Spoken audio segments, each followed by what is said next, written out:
ये देखने के बाद अब जो होता है आपका आता है प्रोडक्ट नेम। प्रोडक्ट नेम कहाँ होता है? प्रोडक्ट नेम आपका ना, लिस्टिंग जैसे कोई सर्च करता है, सर्च करने के बाद मीशो पे जैसे ये अलग अलग खुल जाते हैं, ये जैसे शिफॉन साड़ी या फिर बनारसी साड़ी, तो ये जो लिखा हुआ है बनारसी साड़ी, शिफॉन साड़ी, ये आपका प्रोडक्ट नेम होता है। तो प्रोडक्ट नेम इंपॉर्टेंट होता है क्योंकि वो थोड़ा अट्रैक्टिव होना चाहिए ताकि लोग उसे देख लें आसानी से, और छोटा रहे ताकि उसे देखें, समझ पाए कि एग्जैक्टली प्रोडक्ट क्या है और उस पर क्लिक करें और आसानी से पहुंच जाए। तो इसमें आपको कंफ्यूज बिल्कुल भी नहीं होना है, अच्छे से लिखना है ताकि अच्छे से लोगों तक पहुंच जाए आसानी से। अब बारी आ जाती है साइज की। ओके, इसमें अब नीचे एक साइज का ऑप्शन होता है।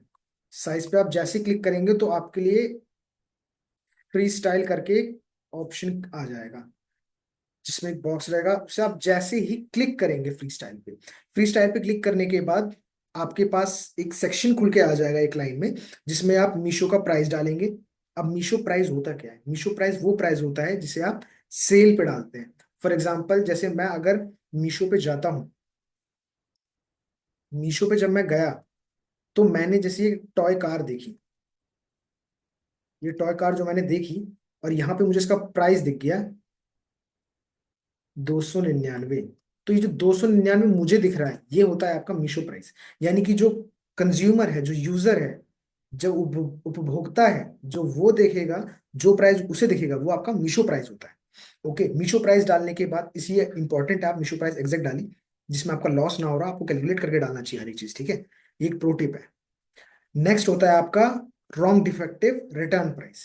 अब रॉन्ग डिफेक्टिव रिटर्न प्राइस क्या होता है? रॉन्ग डिफेक्टिव रिटर्न प्राइस जो होता है मीशो प्राइस से कम होना चाहिए। फॉर एग्जांपल 299 है तो 298 हो सकता है, 297 हो सकता है, 296 होता है। अब होता क्या है कि फॉर एग्जांपल कई बार ऐसे सेल्स चलते हैं जिनमें कि मीशो डिस्काउंट दे देता है। तो अगर आपका कोई प्रोडक्ट है 299 का, तो मीशो ने उस पर डिस्काउंट लगा दिया और कस्टमर ने उसे 250 रुपये में ले लिया। जैसे कोई नया यूजर है, उसे 100 रुपये का डिस्काउंट मिल रहा है, तो उसे ये चीज 199 में मिल गई। अब हुआ क्या? रॉन्ग डिफेक्टिव पीस कहता है कि अगर, जो कि आप सेट करेंगे रॉन्ग डिफेक्टिव पीस, वो मीशो प्राइस से कम होना चाहिए। जैसे आपने 298 सेट कर लिया डिफेक्टिव प्राइस, और अगर किसी ने इसे जैसे 199 पे खरीदा हुआ था, और अगर उसका प्रोडक्ट डिफेक्टिव निकलता है, यानी जैसे डिलीवरी के टाइम पे, हम मान सकते हैं कि आप अच्छा प्रोडक्ट ही सेल कर रहे हैं, but due to delivery insufficiency या फिर किसी एक्सटर्नल रीजन की वजह से प्रोडक्ट डैमेज होता है, तो कस्टमर सिर्फ तभी रिटर्न कर पाएगा जब उसने इस अमाउंट का, जो आपने सेट कर रहा है रॉन्ग डिफेक्टिव अमाउंट पे खरीदा होगा, तभी वो रिटर्न कर सकता है, अदरवाइज वो उस प्रोडक्ट को रिटर्न नहीं कर सकता है। ये मीशो की गाइडलाइन में मेंशन है। अब बारी आती है एमआरपी की। एमआरपी इज लाइक, समझ जाओ, जैसे फॉर एग्जांपल हर डब्बे के पीछे लिखा रहता है 799, और फिर ऐसे कटा हुआ रहेगा और लिखा रहेगा 299 प्राइस। तो एमआरपी आपकी ये होती है। हाँ, यही होती है आपकी एमआरपी। अब बारी आ जाती है इन्वेंट्री की, यानी कि आपके स्टॉक में कितना है ये आपको बताना पड़ता है ताकि मीशो से हैंडल कर सके, और आपकी लिस्टिंग में शो होता रहे कस्टमर को कि हाँ इतने पीसेस बचे हुए हैं, मैं इतना ऑर्डर कर सकता हूँ, इतना मैं ऑर्डर नहीं कर सकता हूँ। तो आप इन्वेंट्री में मेंशन कर देते हैं कि आपकी इन्वेंट्री में कितना स्टॉक है अभी उस प्रोडक्ट का। उसके बाद SKU ID, जो कि मैंने कई सारी वीडियो में बताया भी है पहले भी, SKU ID ये इंपॉर्टेंट होता है बहुत। एज अ सेलर आपके लिए इंपॉर्टेंट होता है, इसका यूजर और कंज्यूमर के लिए कोई रोल नहीं होता, ये आपके लिए होता है। आप जैसे मल्टीपल लिस्टिंग कर रहे हैं, तो आप जब एंड में डाटा निकालेंगे अपने जीएसटी सेल्स करने के लिए, जीएसटी डाटा फाइल रिटर्न करने के लिए, तो आपको पता होना चाहिए आपका कौन सा प्रोडक्ट कौन से स्टेट में बिका है, और कौन से स्टेट से आपको कितना लॉस हुआ है, कितना प्रॉफिट हुआ है, कितना जीएसटी आपका बन रहा है, वो देखने के लिए। और अगर वो सेम प्रोडक्ट है तो आप कैसे पहचानेंगे? तो SQID उसमें आपकी मदद करता है।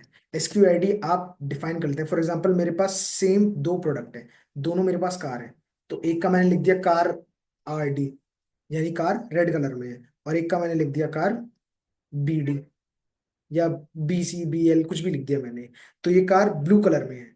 तो ये दो चीज कार हो गई। अब क्या मुझे कंफ्यूजन नहीं होगी, जब भी मैं इसका डाटा निकालूंगा मेरे को पता रहेगा कि कौन से कार की कौन सी सेल ज्यादा हुई है और किसकी कम हुई है।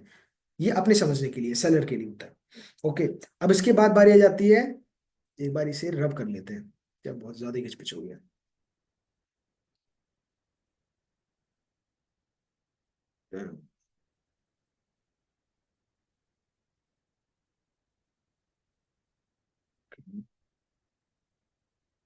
नो वे वो भी बैटरी रिक्वायर्ड। अब हमारा ऑप्शन आता है बैटरी रिक्वायर्ड पूछने का। बैटरी रिक्वायर्ड मतलब जो आप प्रोडक्ट सेल कर रहे हैं, क्या उस प्रोडक्ट में बैटरी की जरूरत है? क्या उस प्रोडक्ट में कोई भी डीसी पावर की जरूरत है? फॉर एग्जाम्पल अगर आप साड़ी सेल कर रहे हैं तो उसमें जरूरत नहीं है।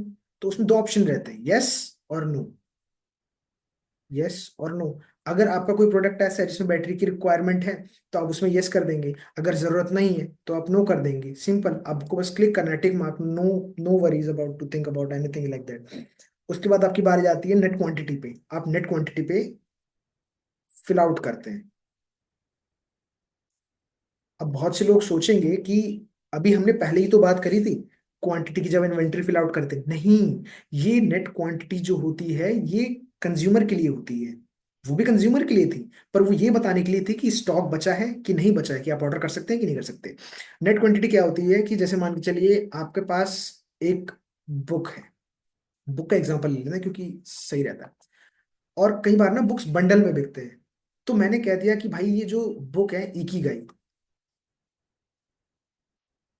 मैं इसे सिर्फ दो पीस में ही करके बेचूंगा। मैं इसे सिंगल नहीं बेचूंगा क्योंकि मेरा इसमें लॉस हो जाएगा, मेरा प्रॉफिट नहीं है। तो मैं इसमें डाल दूंगा नेट क्वांटिटी दो। इसका मतलब कि अगर कोई भी इंसान ऑर्डर करेगा तो उसे मिनिमम दो क्वांटिटी ऑर्डर करनी पड़ेगी, otherwise he can't make a order, he or she can't put an order. Simple सी बात है। ऐसे ही इसमें 1 से लेकर 10 तक के ऑप्शन होते हैं जिसमें आप क्वांटिटी डिसाइड कर सकते हैं कि कंज्यूमर कितनी बाय करेगा एक बार में, और उसकी लिमिट तय हो जाती है इससे। ओके।